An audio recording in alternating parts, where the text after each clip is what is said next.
Go. Hi guys! Welcome to my room. This is a Hotel Acacia and we're staying here since 14.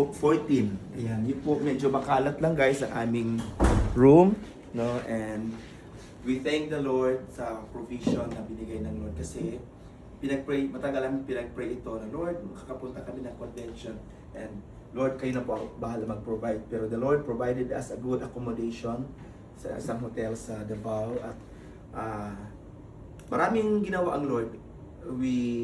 Most of the time sa aming stay, we bless the pastors from the provinces na talagang alam mong walang-wala. Pero hindi ko po ito sinasabi sa inyo para magmalaki, pero sinasabi ko ito to give glory sa Lord kasi ang Lord talaga ang nag-orchestrate. Dinadala niya ako sa mga pastor na in need. Pero I thank the Lord for the blessings na binigay ng Lord at in-extend namin yun doon sa mga pastors na talagang nangangailangan. And I really thank the Lord kasi hindi lang kami ang na-bless, pero ginamit din kami ng Lord na magiging blessings sa ibang mga pastors, especially doon sa mga pastors na talagang alam mong nag-attend lang ng convention by faith. No? Guys, ikwento ko lang sa inyo.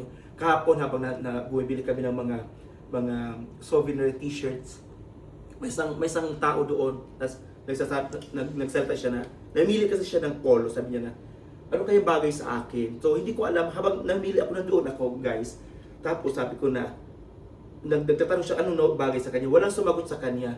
Tapos sabi ko, sir, bagay ito sa iyo, black na polo, no, bagay ito sa inyo. Tapos hindi ko alam kung iyon po ay boses ng Panginoon, pero may narinig ako na pastor.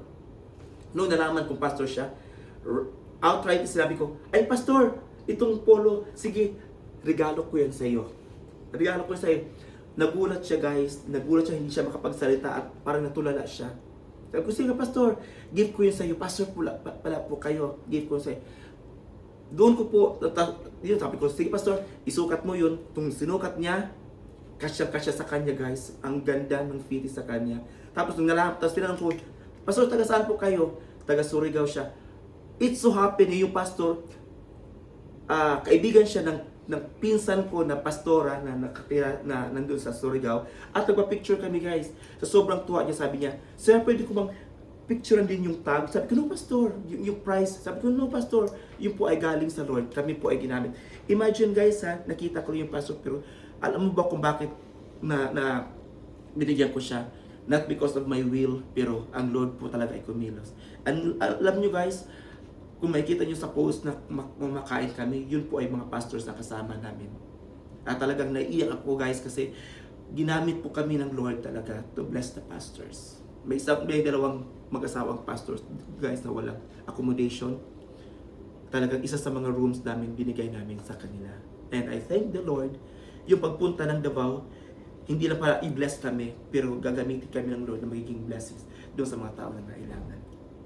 And yun po gusto ko i-share sa inyo kasi kung mapanood nyo itong video na to, i-share nyo para magiging encouragement na kindness is just around the corner. Yung kindness natin, hindi kailangan maging mayaman ka to bless other people, to be kind to other people, to help other people. Pero kung nagiging lifestyle natin ang tumulong, guys, the Lord will return to you, to us, 100-fold blessings. Yun lang po.